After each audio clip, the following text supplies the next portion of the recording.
Well, good evening, lovely ladies and gentlemen. Happy Sunday night to you. Steve Collins coming to you from beautiful San Antonio, Texas, the second most powerful, passionate, and purposeful coach and speaker in the world. Oh, them are my boys in the world. Hope you guys are fired up and ready for a fantastic evening. One of the secrets to a joyful life that I have discovered in my 49 years on this precious planet is minimizing your expectation of magic moments and becoming very purposeful about mastering the mundane and making mundane moments magnificent. You see, the challenge with focusing on and having expectations for magic moments is that magic moments don't happen very often. Magic moments are those parts of life that typically will show up unannounced. Getting great news from somewhere, discovering something, or celebrating something with somebody else, something that has occurred in the life of someone who you are connected to or close with. Magic moments are typically not manufactured moments. Magic moments show up and catch you by surprise, kind of the way bad news does, but this is a good news magic moment. So one of the secrets to living a joyful life, is when you minimize your expectation for creating magic moments and you learn to master making the mundane magnificent. Well, what is the mundane? We all know what those mundane daily activities are. You know what I'm doing? I'm telling you why I'm doing the video right now. I'm doing the video right now because we just discovered that we ain't got no bread in the house. So this is a magnificent moment for me that would normally be, oh, I gotta go sit there and go get bread. You know, it's the way that you perceive the situation and the story you tell yourself about the situation.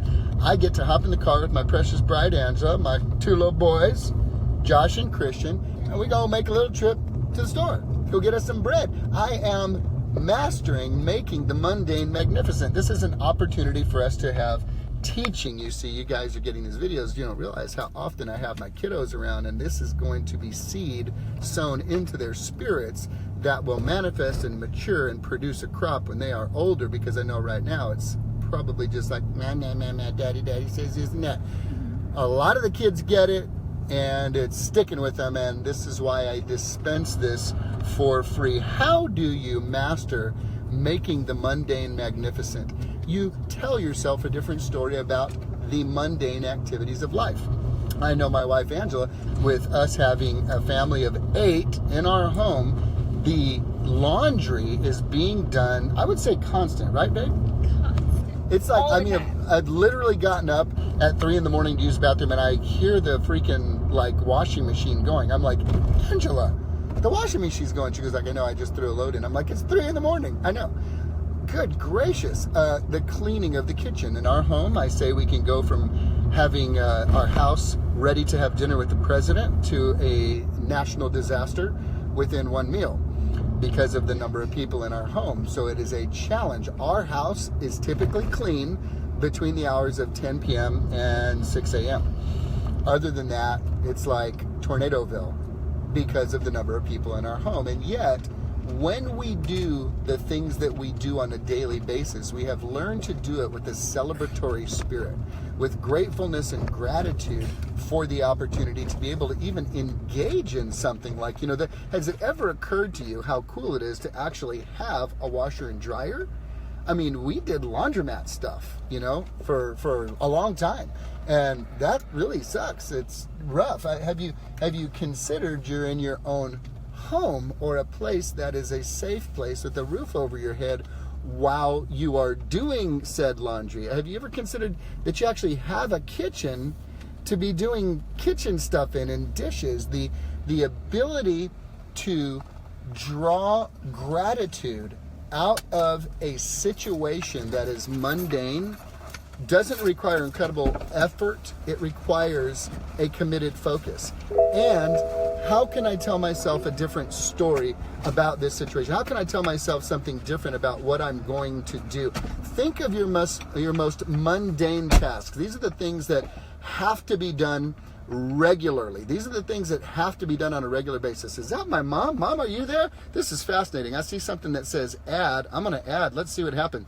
Bring Felicie on camera. Hey, Mom, whatever it says, maybe you can come on camera. That'd be kind of freaky cool. I kind of like that. But here's the idea. the idea is figure out what your most mundane task is. What is your most mundane task? And you take that mundane task and you tell yourself a different story about why you're doing it or what it is about.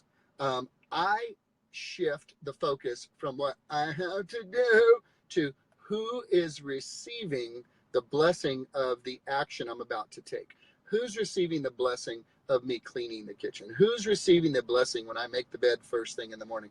Who's receiving the blessing when I'm picking up the stuff in the back alley, or the raccoons? We have freaking crazy raccoons that get into our trash. Who is the recipient going to be of this mundane daily activity that I'm going to take? And I think of Mother Teresa. I don't want to get her quote wrong, but she said something along the lines of, do little mundane tasks with great love. You see, that's what I've been talking to you about the last couple of days, is this love, this agape love, this love that is a decision, it is a choice, it is not a feeling, it is not American. I love cheeseburgers, I love my wife, I love beer. It's not that type of love. It's a love that is a choice, a decision to honor and build another and to get you out of your own head. So when you think about the persons who are going to be the beneficiaries of these mundane activities, it gets you in a different spirit. It puts you in a spirit of gratitude. It gets you outside of your own head and thinking about who will be the recipient of that. There's little things I do. Let me tell you something. There's a building where I work, and we have a huge office, and there's guys, I know you're not gonna believe this, but there's guys that actually will wipe off their hands with their paper towels and miss the trash can and leave trash on the floor in the bathroom of my building. Can you believe guys do that? It's like shock, right? I ever walk past that, I pick it up and I throw it in the trash can. I just pick it up and throw it in the trash can myself. I just do this, because I don't know if a client is going to come into the building and see that. I don't know who's going to walk in and see that. This is where I work. This is where I perform the function that I was created to perform. I had one of my sons ask me one time, Dad, why did you do that? I said, son, if you don't take care of someone else's building, why would the good Lord give you your own building, right? You got to learn that where we do what we do, this is sacred ground for your daddy. And I want it to look right. I want it to be right. This is just a little thing.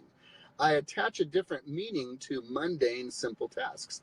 I attach a meaning that is more significant, that is connected to my ability to serve other people.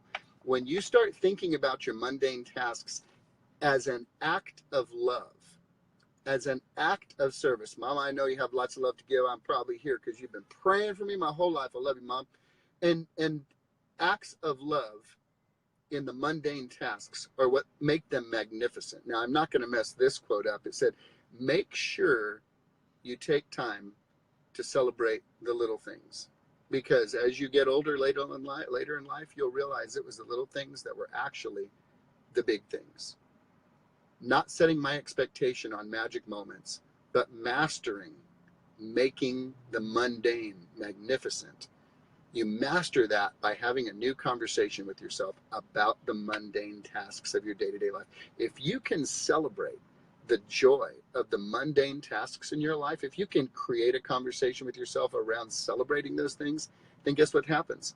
They become incredible acts of love and service to other people. And then when magic moments show up, they're even better. Master making the mundane magnificent by the story you tell yourself, by focusing on other people and those that are going to benefit from the mundane acts that you participate in with great love. Just realize that you're doing that for others. For those of you that are single, Jesus said something really cool.